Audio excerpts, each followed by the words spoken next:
अस्सलाम वालेकुम, मैं हूं इमरान अली और आप देख रहे हैं मेहरबान टीवी। एक सवाल जो कि अक्सर जिसकी वजह से हमारे बहन भाई नौजवान जो अक्सर हैं वो परेशान रहते हैं कि प्यार के बदले उनको प्यार नहीं मिलता और हमेशा तकलीफ़ें ही मिलती हैं। इस सवाल को लेकर हम मेहरबान अली साहब की खिदमत में हाजिर हुए। सर कैसे मिजाज? अल्लाह पाक के एहसान, आप ठीक हैं भाई? अल्लाह पाक के एहसान। सर प्यार आखिर है क्या और इसके बदले प्यार क्यों नहीं मिलता, तकलीफ़ें क्यों मिलती हैं? अच्छा, प्यार के बदले तकलीफ़ें क्यों मिलती हैं, इस सवाल को थोड़ा सा समझना पड़ेगा। तकलीफ़ प्यार नहीं देता, ठीक है। असल में हमारे नौजवान क्या करते हैं, प्यार करने के बाद ये उम्मीद रखते हैं कि हमें भी उतना प्यार मिले, हमें भी वैसा ही एहसास मिले, वैसा ख्याल मिले, वो मर्तबा मिले। जब वो नहीं मिलता तो तकलीफ़ें मिलती हैं। सही।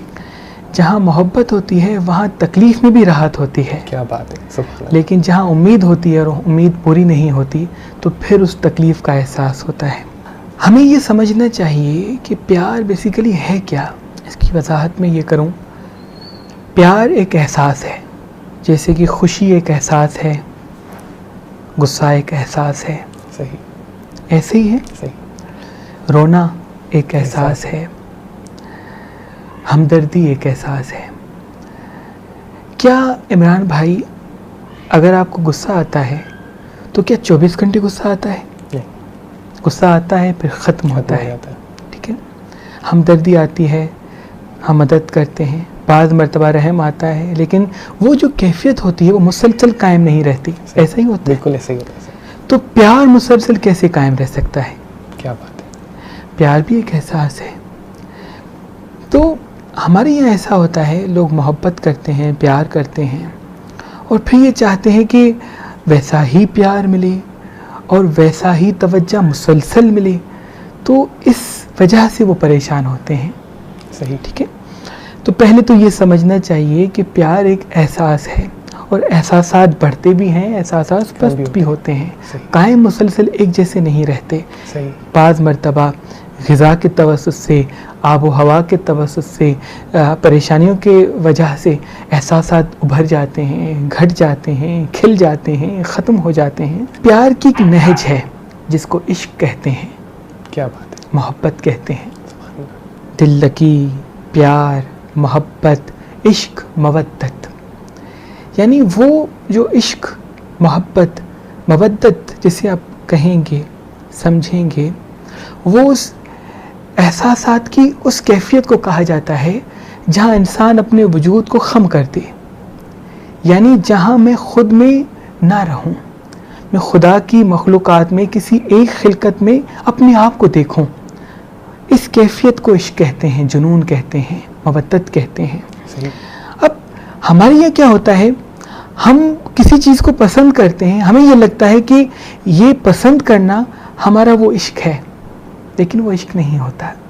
अब पता कैसे चले कि ये जो पसंद हम कर रहे हैं, हम प्यार कर रहे हैं, ये वाकई इश्क की दायरे में है या सिर्फ पसंद और मोहब्बत और दिल लगी के दरमियान अभी पहुँचे भी हैं या नहीं?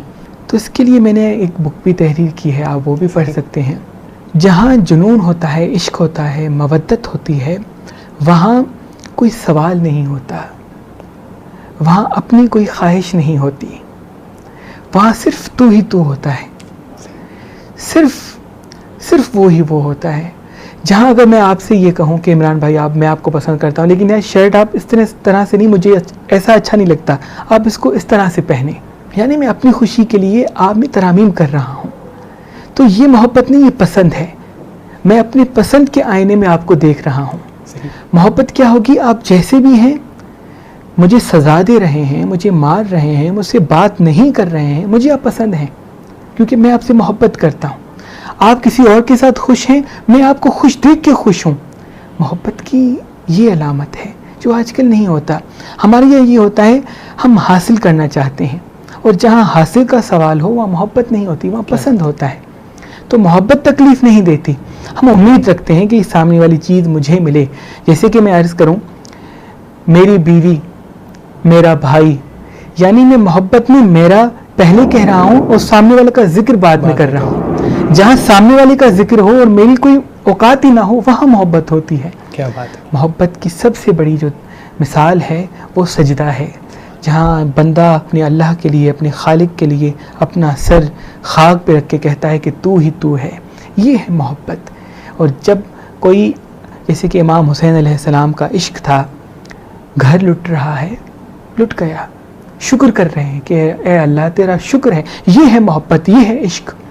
अगर प्यासे हैं तो बिल्कुल मुतमईन है, ये है इश्क कि अगर तेरे लिए कुर्बान होना पड़ा तो मुझे कोई मुझे फ़र्क नहीं पड़ता, मेरे लिए खुश नसीबी है।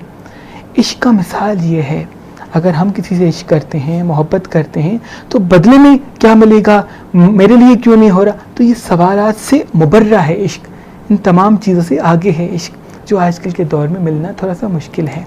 हम लोगों को पसंद करते हैं, हम चीज़ों को पसंद करते हैं, और फिर पसंद की बुनियाद ये होती है कि सामने वाला भी पसंद करे, हमारे हिसाब से चले। जब नहीं चलता तो फिर तकलीफ़ होती है। सही फरमा रहे सर। जैसे आपने फरमाया कि प्यार एक एहसास है जो कि उभरता भी है और कम भी होता है।